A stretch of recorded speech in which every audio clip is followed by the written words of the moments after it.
My husband had a child with his first love. On the night I discovered his betrayal, I had a dream. I dreamed that 3 days later, my husband would die in a car accident. When I woke up, I tore up the prepared divorce papers. I slowly counted down his remaining time. After all, every dream I've ever had has come true. I sat in the car across the street, watching Jason carefully helping a woman into the vehicle. I recognized that woman. It was Lucy, Jason's first love. They had once shared a deeply passionate relationship. But when we became official, Jason promised me his heart would belong only to me from then on. Yet now, his eyes held only the woman before him. I rolled down the window. Their voices drifted in with wisps of the breeze. Lucy rubbed her slightly rounded belly and cooed, "I told you there's no need to accompany me to the prenatal checkup. Our son's been very well behaved today." Jason covered her hand with his expression tender. "I said I'd accompany you to every single checkup." The moment their eyes met, affection flowed between them. Lucy couldn't resist leaning in to plant a kiss on Jason's lips. Instead of pushing her away, Jason pulled her closer. If this weren't my husband, I might have even found this scene sweet and romantic. Yet at this moment, all I felt was burning rage. I even had the impulse to ram my car into this wretched pair. But my hands trembled so violently I could barely grip the steering wheel. 8 years with Jason, in this instant, it all turned into a cruel joke. Tears fell one by one. I bit my lips so hard that only the metallic taste of blood jolted me back to reality. I rolled up the car window. Picking up my phone, I dialed Jason's number. After a few seconds' hesitation, he answered. "Serena, what's wrong?" "I left your documents at home. I'll bring them to your office now." I struggled to suppress my turbulent emotions, forcing my tone to remain as calm as usual. Jason suddenly raised his voice, "Don't bother." He cleared his throat lightly, "No need to go through the trouble, I'll have my assistant pick them up. You didn't sleep well last night, go catch up on some rest." Jason spoke to me with gentle concern, perfectly playing the role of the devoted husband as always. Everyone knew Jason deeply loved his plain-looking wife back home. Even as his company grew more successful, Jason kept his personal life impeccably clean. Yet no one suspected he'd simply become better at hiding things. I raised my eyes and saw him rubbing his nose in the distance, a telltale sign of his guilt. The last shred of hope in my heart vanished completely. I wiped the blood from the corner of my mouth with force. With an expressionless face, I replied, "Got it." Then I hung up the call. Jason held his phone, momentarily dazed. After all, it was the first time I had hung up on him. But just moments later, Lucy's voice snapped him out of it. "Oh, Jason, the baby just kicked me," Lucy exclaimed with delight, grabbing his hand and pressing it to her belly. Jason was overjoyed. Their expressions mirrored those of every expectant couple eagerly awaiting their child's arrival. The scene stabbed at my eyes like a torrential downpour. Once, we too had yearned for the arrival of a little life like this. What a pity. I wiped away my tears. Jason's car had already disappeared from sight. I booked myself a full medical checkup. No matter what, I didn't want any health issues. After securing the appointment, I messaged my trusted private investigator. By the time I arrived at the private hospital, the investigation results were already on my phone. Jason and I had been married for 5 years. Yet for 2 of those years, he'd been secretly keeping Lucy behind my back. Just this morning before leaving, he'd kissed me goodbye as usual, playing the role of a loving husband devoted to his wife. The moment he stepped out, he took his hidden mistress to a prenatal checkup. If I hadn't gone to deliver the important documents he left at home this morning, I would never have discovered his first destination after leaving each morning wasn't the office. It was his second home. That evening, Jason didn't come home. He texted me, claiming a last-minute business trip, even reminding me not to stay up late. Too guilty to call. I knew Lucy had pregnancy complications. Jason was at the hospital with her. I didn't reply to his message. Instead, I silently printed divorce papers and placed them conspicuously in the living room. Late at night, I had a dream for the first time in ages. In the dream, it was 3 days later.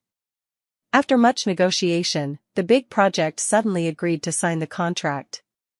Jason didn't have time to return to the company and drove there personally. However, the road was slippery from the rain, and Jason was driving too fast, causing the car to skid. It collided head-on with an oncoming truck. Before the ambulance could arrive, he had already stopped breathing. When I woke up, I rushed to the living room without delay. I found that divorce agreement and tore it to shreds without hesitation. Because I knew, my dream would come true. I have the ability to foresee future dangers through my dreams. Sometimes within 3 to 5 days, other times within a month or 2. But this ability is limited, it only works for people close to me. It was also thanks to my foresight that Jason's entrepreneurial journey had been smooth sailing all along.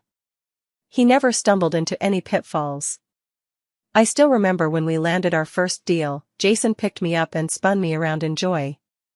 "Serena, this is amazing. We won't have to squeeze in this tiny office anymore. Once we get the money, I'll buy you a little house."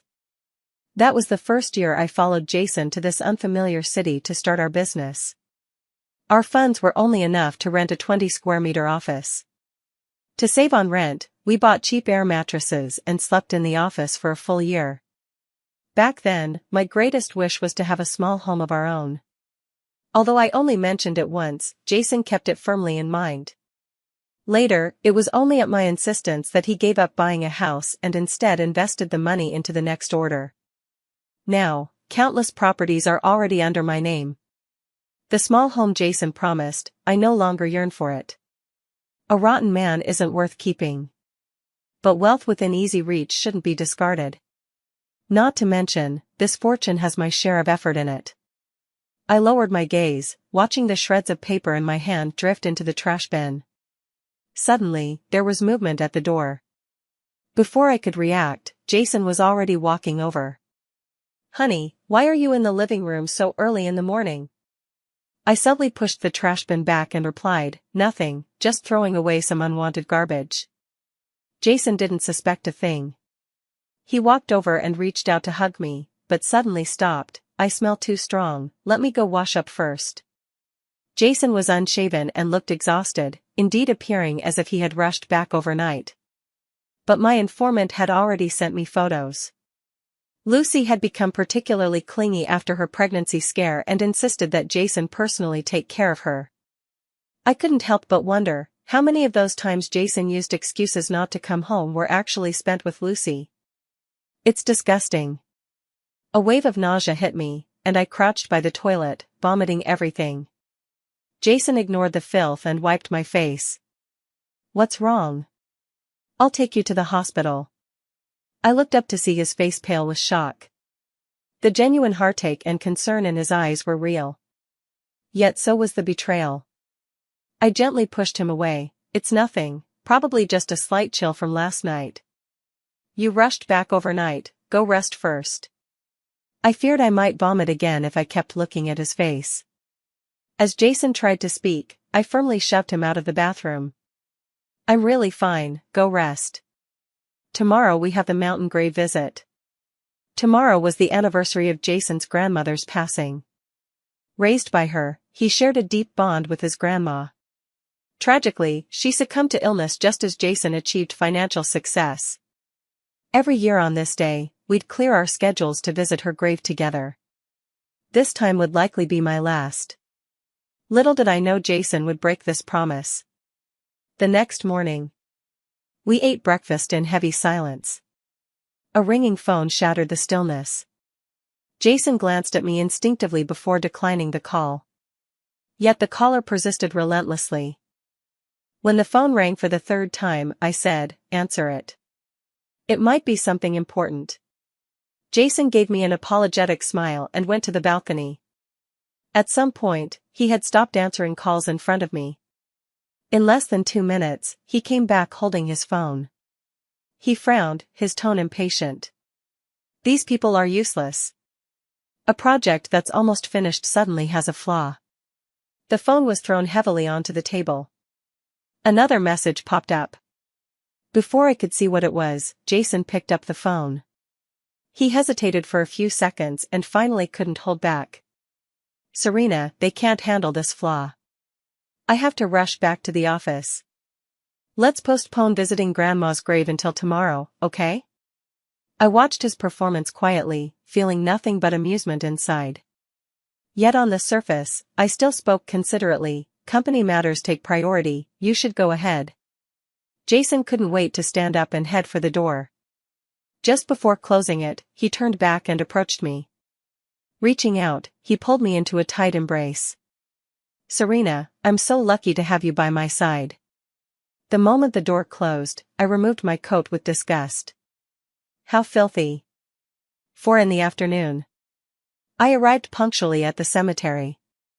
After finding a hidden spot to conceal the tiny camera, I returned to the car. About half an hour later, Jason appeared with Lucy. After placing the bouquet of flowers, Jason smiled at Grandma's photo. Grandma, I brought your great-grandchild to see you. You always regretted not seeing my children, now I brought them to you. He gently touched Lucy's belly, his face glowing with the joy of impending fatherhood. I watched this scene expressionlessly. Not a single tear fell. After all, I'd long been prepared. The Jason of before would even cancel meetings with business partners to visit Grandma's grave on this day every year. He would never postpone it for work. I closed the video footage. The last trace of hesitation in my heart vanished completely. 3 days passed in the blink of an eye. Before heading out in the morning, I tied his tie for him as usual. Jason slightly lowered his head. Our breaths intertwined, making it uncomfortable. Just as I was about to finish, Jason suddenly asked me, Serena, don't you have anything to say to me? My hand paused briefly, then quickly returned to normal. I hadn't told anyone about my precognitive dream. I hadn't slept in the same room with Jason these past 2 days, so I couldn't have spilled anything in my sleep. Thinking this, I felt reassured. All done, I said, rolling my eyes at him with a smile. We've been married for so long, what is there to say? Be careful on the road. I gave him a few flawless reminders. Everything about my demeanor was just like always. Are you really sure you don't have anything to tell me? After walking a few steps away, Jason turned back and asked again. I was on high alert. There was something off about Jason. I cautiously asked him in return, are you feeling unwell today? Maybe you should rest at home. No matter how important work is, it can't compare to your health. Jason shook his head very naturally and said, somewhat troubled, it's so hard to get a sweet word out of you. I breathed a sigh of relief and pushed him out the door. We've been married for so long, and you're still not embarrassed. He suddenly leaned in and gave me a kiss. Honey, I love you. Jason looked thoroughly satisfied, a smug smile spreading across his face. At this moment, he resembled exactly the man he was 5 years ago. I was momentarily lost in thought until a faint scent of gardenia reached my nose, Lucy's favorite fragrance. With a cold expression, I lowered my head and pretended to be angry as I pushed him toward the door. Get out of here already. I waited at home with restless unease. An hour later, the phone rang. Madam, the boss has been in a car accident. By the time I arrived at the scene half an hour later, the road was littered with shattered car parts. My face pale, I stumbled toward the vehicle Jason had been driving. A body was being carried out from the Porsche. Clutching my chest, I gasped for air, struggling to breathe. Tears fell one after another. My anguished wails pierced the sky. A police officer approached to confirm Jason's identity. I wept uncontrollably, unable to utter a single word. Seeing me about to faint, the assistant behind me quickly supported me. Madam, please accept my condolences. If you collapse, what will happen to the company? These words acted like a calming pill, restoring my senses. I wiped away my tears and cooperated with the police to confirm Jason's identity. The white sheet was slowly draped over the corpse. My face wore an expression of grief, but my heart remained utterly unmoved. Then I rushed back to the company without delay. It was crucial to stabilize all personnel before the turmoil. With Jason's passing, according to his previous will, his shares would go to me. Combined with the shares I already held, I would become the largest shareholder of the entire company. As for how to convince the board members, I glanced at the documents in my assistant's hands. Through my prophetic dreams, Jason had not only helped the company avoid pitfalls but also successfully invested in several booming projects, key factors in the company's growth. Admittedly, Jason's capabilities were undeniable. Yet without me, the company could never have developed so rapidly. With this evidence, I believe the shareholders can make the best decision for the company. Standing on the stage, I was filled with confidence and satisfaction. The shareholders were first shocked, then began whispering among themselves. A few of Jason's loyalists weren't convinced and hurled insults at me. "Serena, the company isn't a playground. What would a housewife who's been at home for years know?" A pot-bellied man looked at me with contempt. Not to mention the authenticity of these documents. "Even if Jason isn't here, it's not your place as a woman to take charge." "Really?" I clapped my hands toward my assistant. She handed out another set of documents. "What if we add the suburban amusement park project to the mix?" Those trusted aides' expressions changed drastically. The suburban amusement park project was the very one Jason had rushed off to sign the contract for. This project was crucial to the company. And now, the control of this project was in my hands. Although I had been a full-time homemaker, I hadn't been idle for a single moment. Even with the precognitive dreams helping, actually securing a project wasn't just empty talk. Those endless late nights Jason spent working, I had been right there assisting him through every one. Now, do I have sufficient capability to lead the group? I asked with a slight curve to my lips, my voice neither too loud nor too soft. The entire meeting room fell into complete silence. "Since no one has any objections, let's all sign the appointment documents then." "Wait." A familiar voice called out from the doorway. I turned toward the voice and couldn't help but widen my eyes. How could it be you? Standing before me was none other than Jason, who had been confirmed dead. In his arms, he was protectively shielding Lucy with her slightly protruding belly. This was my first time coming face to face with Lucy. She looked at me with pitying eyes. My face turned ashen as I dug my nails hard into the web of my thumb. Jason only needed one glance at me to see through my forced composure. My loss of composure seemed to amuse him. Jason curled his lips into an ambiguous smile. "Disappointed, Serena?" "I'm still alive and well." Jason's right-hand man immediately jumped out. "Serena, this is your mistake. Jason is clearly fine, yet you tricked us into coming here to coerce and bribe us. What are your intentions?" Jason's sudden appearance disrupted my composure. His right-hand man slammed the table and questioned me aggressively, his face full of intimidation. I couldn't help but take 2 steps back, instinctively looking at Jason. He just stood there, his expression cold. I had to gather my spirits and argue with the right-hand man. "The police notified me. The person who died in the car crash had the same build as Jason and was wearing the clothes I picked out for him this morning. Under normal circumstances, what's wrong with me confirming Jason's death?" The more I spoke, the more alarmed I became. If Jason hadn't been prepared in advance, how could such a coincidence possibly occur? Cold sweat slowly beaded on my forehead. So, Jason must have known about my premonition dream. His confidant wasn't buying my explanation, snorting coldly, "Sophistry." Seeing this, the other shareholders also swept subtle glances over me. Those who had originally pledged allegiance to me completely switched sides the moment Jason appeared. Silence spread everywhere. Until Jason spoke up, "All right. What follows is my family matter. Everyone may leave early." Jason's secretary cleared the room. Only Lucy refused to leave. Right in front of me, Jason kissed Lucy's forehead and coaxed her, "You didn't sleep well last night. Go rest in my office lounge first.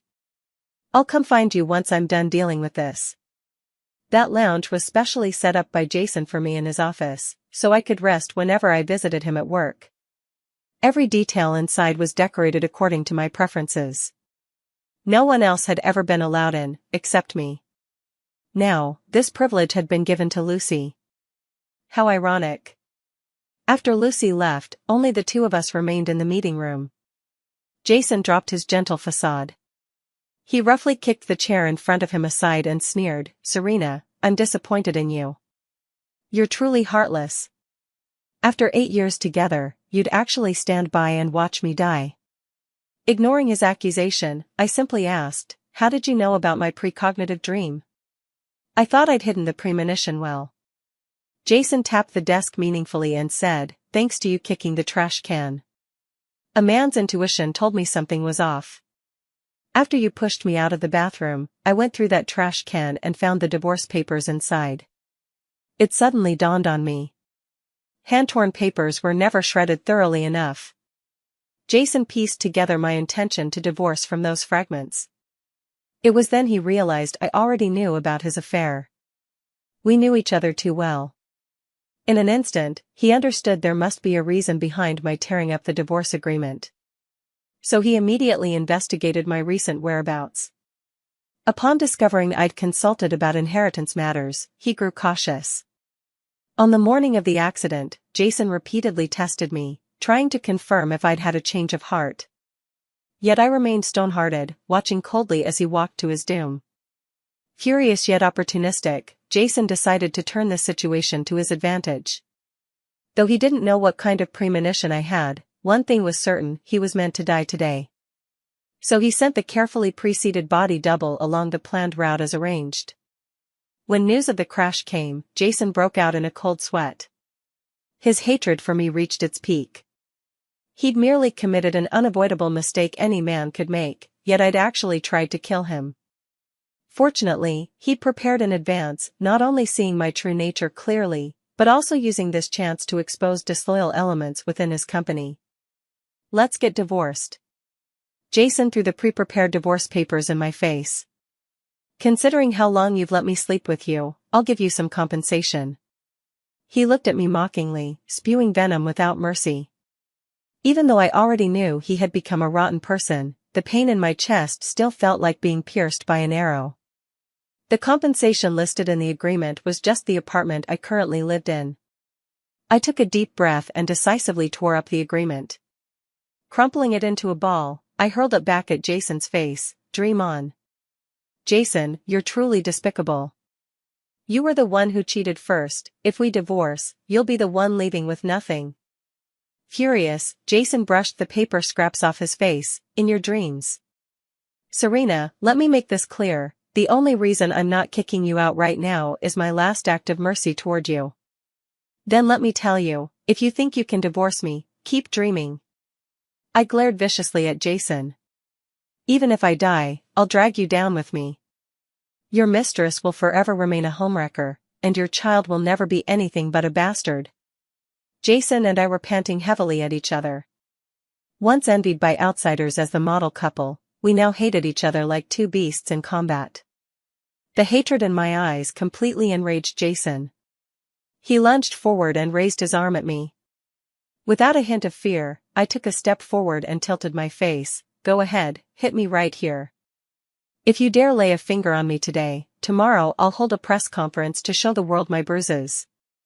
I've even drafted the trending topic for you." CEO Jason's affair exposed, turns violent against wife in fit of shameful rage. I tugged at the corner of my lips, grinning wildly. Jason had always wanted the company to go public. The financing had already reached its final round.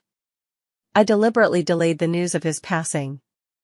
As long as the suburban amusement park project is announced, victory would essentially be assured. At this critical moment, any scandal would spell disaster. Probably reminded of that incident, Jason's raised hand ultimately didn't dare to strike down. He clenched his teeth, his expression sinister. "Fine. Just fine. Let's see who outlasts whom." He turned and kicked the conference room door violently. Fuming with rage, he ordered his secretary to have me removed. From now on, remember, no irrelevant persons are to be admitted into the company. The secretary approached me with an awkward expression. I remained seated without moving an inch. Jason, have you forgotten? I was the one who signed the amusement park project. In the end, Jason couldn't actually drive me out. He certainly wanted to kick me off the project. But the client's representative would only deal with me now. Because I'd once unintentionally saved his life. That was precisely the main reason I'd secured this project in the first place. Jason and I have completely torn off the mask of civility. The only thing keeping our interaction somewhat peaceful now is the amusement park project. He wants to wrap up the project quickly so he can file for divorce. Meanwhile, I just want him to leave with nothing. And so we remain deadlocked. The first one to lose her composure, however, was Lucy. Because of the project, Jason and I have to see each other every day. The work has eased the tension between us a little. I don't know where Lucy got wind of it, but she's afraid Jason and I might rekindle our old flame. So she showed up at the office under the pretense of delivering a home-cooked meal, but stormed into my office right away. Serena, I'm warning you. Don't think just because I'm not in the office, you can get cozy with Jason. I have eyes everywhere here. Lucy patted her belly arrogantly. If I catch you alone with him again, you'll be sorry. I leaned back in my chair and smiled faintly. Since you put it that way, I suppose I'll have to test just how you plan to make me sorry. Before Lucy could start cursing, I had someone escort her out. When the room fell silent again, I took out my phone and sent a message, well done. But it's not enough yet. I'll send you more photos later, stoke the fire hotter. An instant reply came, copy that. That very afternoon, I witnessed Lucy's tactics firsthand. Jason had ordered afternoon tea from a 5-star hotel to reward the staff. Lucy, eager to flaunt her status as the lady of the house, made a point of handing out the treats with him. When it was my turn, she picked out a mango mousse cake. Serena, you've been working so hard lately. Once this project wraps up, I'll make sure Jason gives you a fat bonus as a reward. I raised an eyebrow. Lucy really had no shame about being the other woman. Not only was she brazenly parading her place in Jason's heart right in front of me, his legal wife, but she was also hinting to the staff that I held the same rank as them in the company. Several employees shot me sympathetic glances. Lucy, thoroughly pleased with herself, smiled sweetly as she handed me the cake. But before I could react, Jason instinctively reached out to stop her. She doesn't like mangoes. Give her another piece. His blurted out words made Lucy's expression turn extremely unpleasant. Even though Jason had changed his heart, deep down he still remembered my preferences. Lucy's earlier declaration of ownership now seemed like a joke in contrast to Jason's remark. Looking at the blueberry cake in Jason's hand, I was slightly moved. The company's afternoon tea still comes from this place. Changing the subject, I turned to Lucy and said, this bakery uses imported animal cream, the milky flavor is very authentic. Since Lucy and I share similar tastes, I'm sure she'll like it too. Out of Jason's sight, I mouthed to Lucy, want to be Jason's wife? Keep dreaming. Then I raised a provocative smirk. Pregnant women are naturally sensitive. Stimulated by my words, Lucy's chest heaved violently. Unable to restrain herself, she finally slapped me. Serena, you bitch. I suppressed the urge to dodge and took the slap head on. Using the momentum, I collapsed into Jason's arms. Tears welled up reflexively. Through my blurred vision, I saw Jason's expression shift from impatience to daze. It had been so long since I last cried in front of Jason. The last time was a year ago. I'd twisted my ankle while walking the dog. The bone-setting doctor used too much force, and the pain became unbearable. Jason held me, whispering comforts while scolding the doctor for hurting me. By the end of the treatment, I was drenched in cold sweat. Jason carried me all the way home. While wiping me clean, he looked at my swollen right foot with heartache, his eyes reddening. Jason was full of self-reproach. It's all my fault for not taking good care of you. Don't worry, Serena, I'll never let you shed another tear. That memory from the past swirled in my mind. I instinctively cried out, "Jason, it hurts." Perhaps recalling the same memory, Jason's expression softened slightly. Unconsciously, a look of concern for me appeared on his face. Just like before, he lowered his voice to comfort me. "It's okay, Serena, the pain will be gone soon." His fingers instinctively reached up to my face, wanting to wipe away my tears. But just as he was about to touch me, a sharp cry interrupted. "Jason, what are you doing?" Lucy rushed over and pulled me apart from Jason. "What do you think you're doing? Do you think I'm dead or something?" Jason seemed to finally snap out of his daze. Flustered, he steadied Lucy, who had lunged too forcefully. "Lucy, be careful with the baby in your belly." This sent Lucy into a complete rage. "Oh really, Jason? So the only reason you're with me is for the baby in my belly, is that it? All that talk about not being able to get rid of Serena, and you dare flirt with her right in front of me. Who knows what you've been doing behind my back?" Lucy shrieked hysterically, completely unrestrained. "Enough. Will you ever stop?" Jason finally lost his temper and roared. The secretary dutifully ushered all the nosy employees away.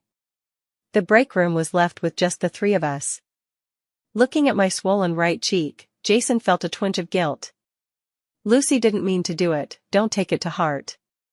I'll go get some ice for you to put on it." He turned to leave but was pulled back by Lucy from behind.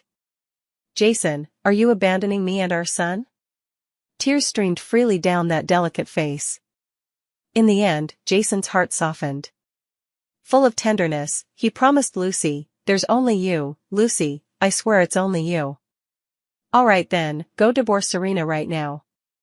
"Then we'll go get our marriage certificate," Lucy demanded, her eyes red and swollen. Jason pursed his lips and finally refused. "Lucy, I told you it's not possible right now. But I promise, as soon as the project is over, I'll divorce her immediately." He raised his hand and swore to the heavens. Then he spent a long time coaxing Lucy with humble words. I stood quietly in place, watching him use the same tactics he once used to coax me on someone else. The familiar sense of nausea rose up again. I pressed my hand against my chest, trying to suppress this discomfort. After the two reconciled, Lucy clung to Jason like a human accessory. She refused to leave him no matter what. Even going to rest required Jason's company. Watching their conjoined silhouettes, I curved my lips slightly. Some cracks, once they appear, aren't so easily mended. After this farce, to reassure Lucy, Jason began avoiding me. Unless absolutely necessary, he avoided any situation where we might meet. But this didn't ease Lucy's suspicions. Although she never came to the office again, in private, Jason had to report his daily itinerary to her every day. Not only that, she would call every half hour, demanding Jason answer within 10 seconds. A single second late would send her into hysterics, accusing him of being with me. Initially, Jason indulged her to avoid provoking Lucy. But over time, even he couldn't endure such intense surveillance. He even complained to me about it at a cocktail party. I dutifully played the role of the listener. Yet the very next day, Lucy found out about it. It happened that our partners came to inspect the project progress. Naturally, Jason and I had to accompany them.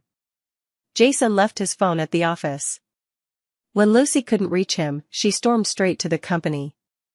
Upon learning we'd both gone to the construction site, she not only forbade the secretary from warning us but also sneaked onto the site unnoticed. I received word of her arrival beforehand. So I discreetly flung a handful of dust toward Jason. The fine grains blew with the wind right into his eyes, instantly turning them red. Seizing the perfect angle, I stepped forward with feigned concern to help him blow the sand out. From Lucy's vantage point, it looked as though Jason and I were swept up in a passionate kiss. "Serena! You bitch!" Lucy charged at me furiously. This time, before her swinging hand could land, I dodged behind Jason, who took the slap full force, utterly unprepared. Lucy stared at him in disbelief. "She flirted with you right in front of me, and you still defend her?" "Enough!" Jason snapped, his face swollen and grim. He no longer looked at Lucy, instead instructing his assistant to escort her away immediately. This action drove Lucy's hatred to its peak. She was completely oblivious to the group of business partners watching the drama unfold nearby. All she saw was Jason shielding me firmly behind him. Consuming jealousy clouded her mind. The moment the assistant approached, Lucy shoved him away violently. She pulled out a knife she'd somehow brought along and swung it toward where I stood. "You bitch. Die." The change came too suddenly. No one expected Lucy, a heavily pregnant woman, to be this crazed. Before Jason could even react, I had already pulled him in front of me to block the knife. The sound of the blade piercing flesh was dull. Only when the metallic scent of blood filled the air did Lucy let out a scream. "Jason!" The knife had struck squarely in Jason's abdomen. Lucy tried to steady Jason, but suddenly grimaced in pain. "Jason, my stomach hurts so bad. Save our son, quick." Clutching her belly, her face was covered in cold sweat, her lips turning pale. The scene was utter chaos. An ambulance came wailing soon after. After both were taken away, I wearily apologized to our business partner. He was very understanding. Looking at me with sympathy, he joked, "Jason's taste in people has really gone downhill." I casually responded, "You're joking." It wasn't a decline in vision, he was outright blind.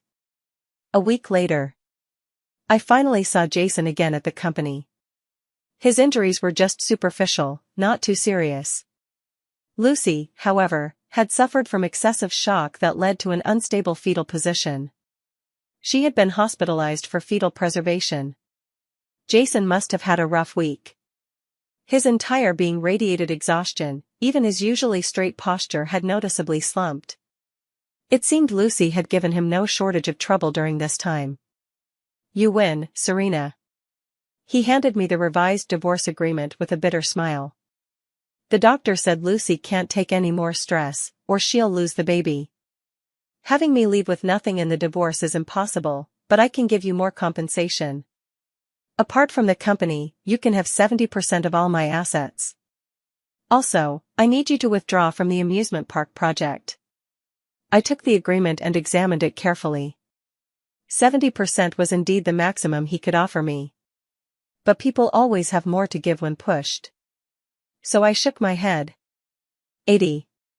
Give me 80%, and I'll agree to the divorce.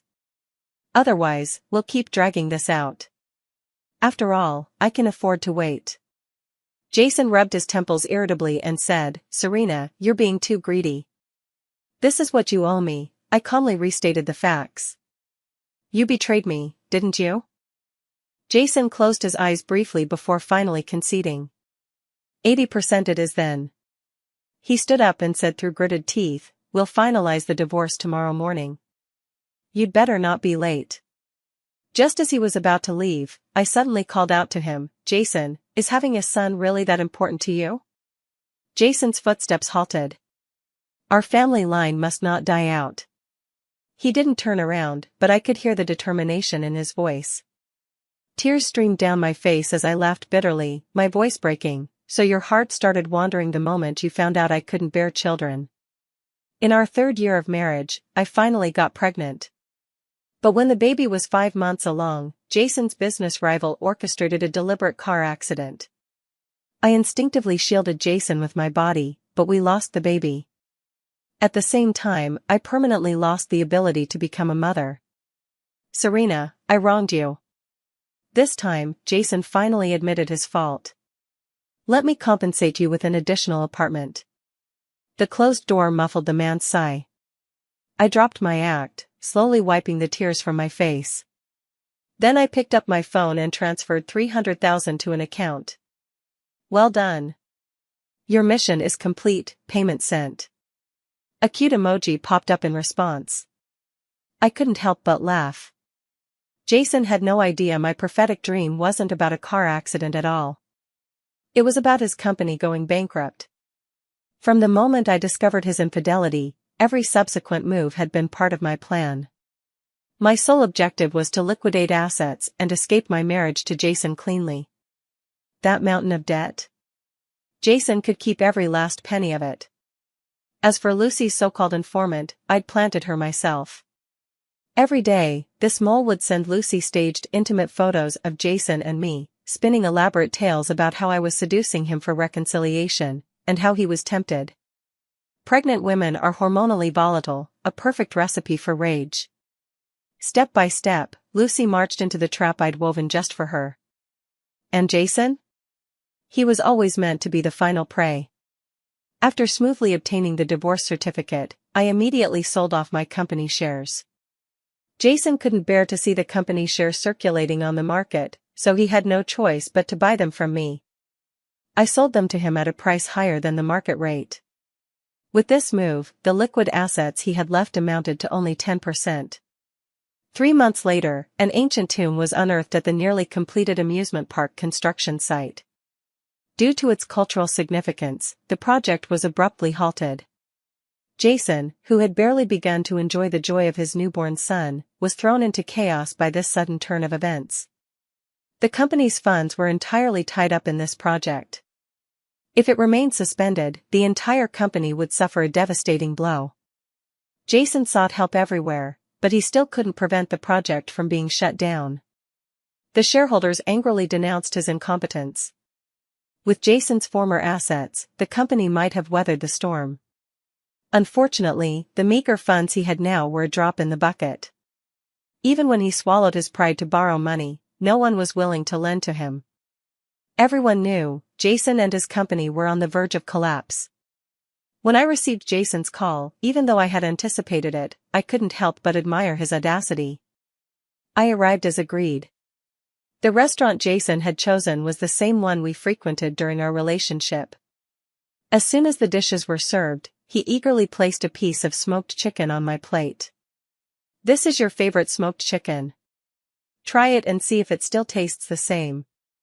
I remained indifferent, merely smiling faintly as I said, "Go on, what do you want from me?" Jason looked dejected, as if filled with regret. "Serena. I regret it. The child in Lucy's belly, it wasn't even mine." He poured out his grievances to me with agitation. The boy Lucy had given birth to was discovered by Jason during a routine checkup not to be his child. Before he could even confront her, his company ran into trouble. And Lucy, realizing her scheme had been exposed, seized the opportunity to flee with the child, taking the last of Jason's money with her. Jason continued to complain, "If it were you, you would have stayed by my side to weather the storm." He pulled out the ring we'd discarded during our divorce like a magician performing a trick. "Serena, I know I was wrong. I found our ring again. Please forgive me this once. Serena, let's remarry." The face before me, though somewhat weathered, remained handsome. Yet I couldn't find even a trace of the young man he once was. I sighed softly. "Jason, who on earth gave you the courage to think that I'd want to retrieve the trash I worked so hard to throw away?" Jason's hand holding the ring froze as he stared at me blankly. I smiled and dropped another bombshell. I already knew about all these things. Meeting Jason's confused gaze, I happily revealed the truth to him. Because these were the real contents of my dream. Lucy's child belongs to her ex-husband. Her ex got arrested for gambling-related crimes. After being released from prison a year ago, he's been harassing Lucy ever since. So Lucy genuinely didn't know whose child she was carrying. She wanted to take a gamble, but lost the bet. That's why she had to abscond with the money. Though she won't be able to hide for long, her ex-husband always finds her eventually. As for you, you can grow old and die in this endless debt. Even if I didn't say it out loud, Jason could sense my malice. His lips turned pale, and he trembled for a long time without managing to utter another word. I stood up and thoughtfully paid the bill. This meal was probably the last decent one he would ever have in his life. The company's bankruptcy came swiftly. Jason had to humble himself to look for a job. With me putting in a word, no one in the industry was willing to take him in. He ended up working as a food delivery driver. The last time I saw Jason was when I treated my new company's employees to afternoon tea. It just so happened that Jason was the one delivering the order. Looking at his face, which had aged 10 or 20 years, and his hunched back, I felt unusually calm. May he have many more years like today. As for me, all I deserve is endless money and an inexhaustible supply of handsome men to date.